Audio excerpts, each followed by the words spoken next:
By the summer of 1991, Israel had had no rain for 2 years. The water in the country's only freshwater lake, Lake Kinneret, had fallen 15 centimeters below the critical level.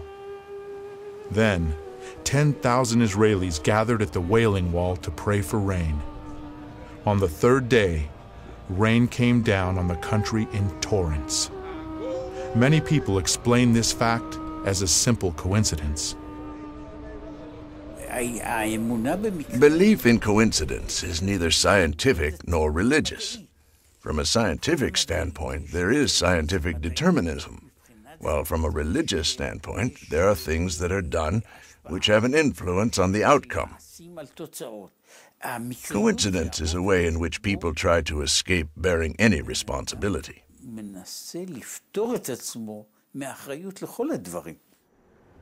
Just as the cry of a bird in the mountains can cause a powerful avalanche, or the motion of a butterfly's wing can change the weather over an entire continent, likewise, people can launch global processes solely by the power of their thought.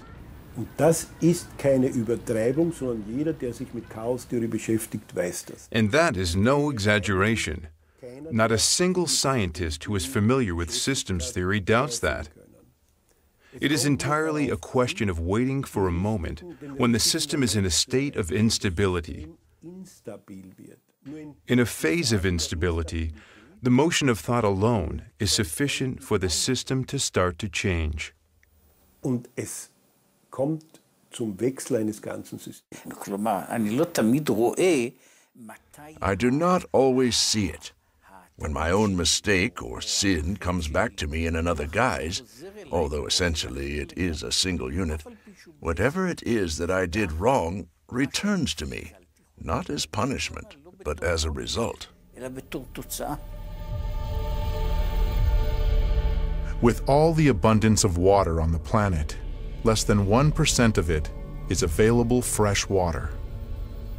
This supply has been practically unchanged in the course of human history, while the population has been constantly growing. The world has never seen as many people as there are on the planet today, 6.5 billion. There would have been enough fresh water for everybody if it were not for the severe attack of the human civilization.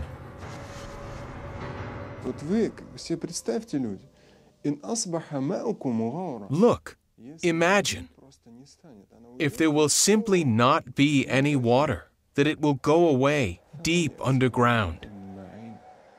Who shall give you water which will spout freely from the ground and be easy for you to reach?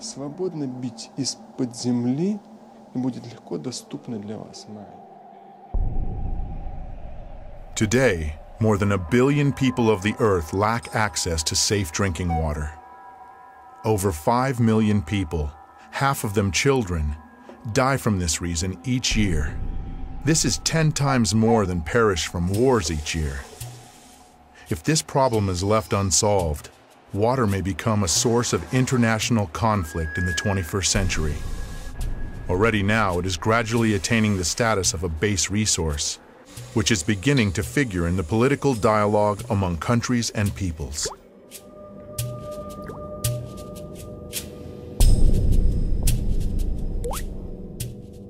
See, we talk a lot about an upcoming oil crisis because we will run out of oil. But I think it is even more important that we worry about the water, that we don't run into a water crisis. According to UN data, around 10 million tons of oil annually pours into the world's oceans.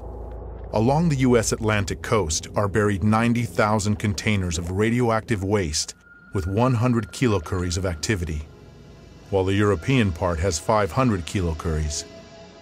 Countries with sea access dump industrial, construction, and radioactive waste into the ocean. As it is dumped and descends through a column of water, some of the polluting substances dissolve and change not only the quality of the water, but also its memory. Океан имеет еще возможности для The ocean is also still capable of erasing these memories because of its salinity. But nonetheless, the dilution effect is there. It also needs to be discussed and studied. Because at very great levels of dilution, sometimes a memory begins to have even a stronger influence than at slight, so to speak, levels of dilution with high concentrations. We have to pay attention to this. This is a very difficult period of our planetary existence. Today, we've already plowed up all the lands possible, and we've lost 33% of our green covering and half the plankton in the ocean. So the problem might seem to be far off, but there is water everywhere. In the past year, the temperature of the cold deep-sea waters under the Gulf Stream fell by 1 degree. In the past 9 years, the rate of melting of Greenland's icebergs has tripled. In the past 30 years, the destructive force of hurricanes has doubled. The number of natural disasters is rising. In the decade from 1973 through 1982, 1,500 disasters occurred worldwide. In 1983 to 1992, there were 3,500. In 1993 to 2002, there were 6,000. 226,000 people died or disappeared during the December 2004 tsunami in Southeast Asia, while 500,000 were left homeless.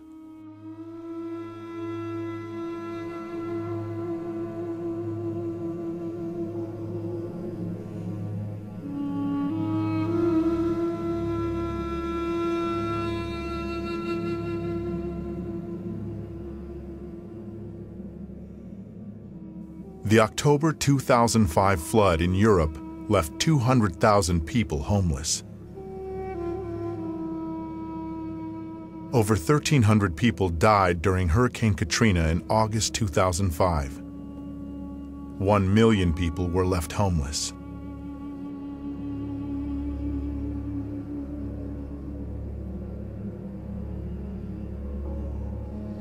Almost 4 million people have died in natural disasters during the past 30 years, while 4.5 billion people were affected.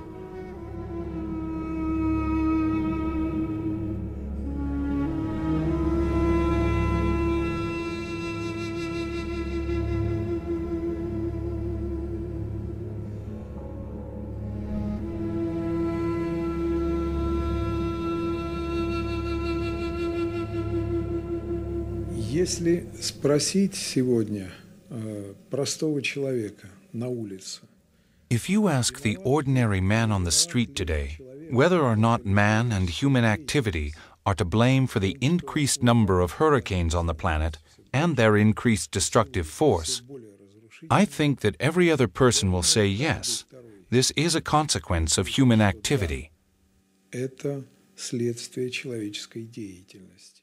I think that what's happening in our world today, all the tsunamis and the freak weather everywhere, and the terrorism and the fear that is gripping us, all of the things that are happening is a result of unhealthy individual health. And it affects the other way too. Okay, and also I think it's a resultant of water being polluted. The phenomenon of structural memory enables water to take an impression of everything that happens around it and to connect all living systems together. And each one of us is a link in an endless chain of information transmission. But, in addition, each of us is also a source of information.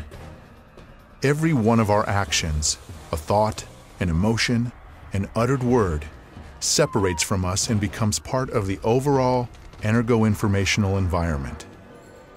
Informational dirt is poisoning the water, accumulating layer by layer in its memory.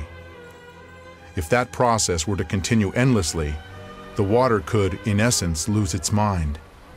But it is endowed with a self-cleansing capacity.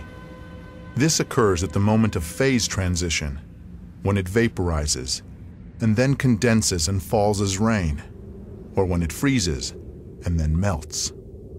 Shaking off the informational grime, water preserves its basic structure, that is, the program for life.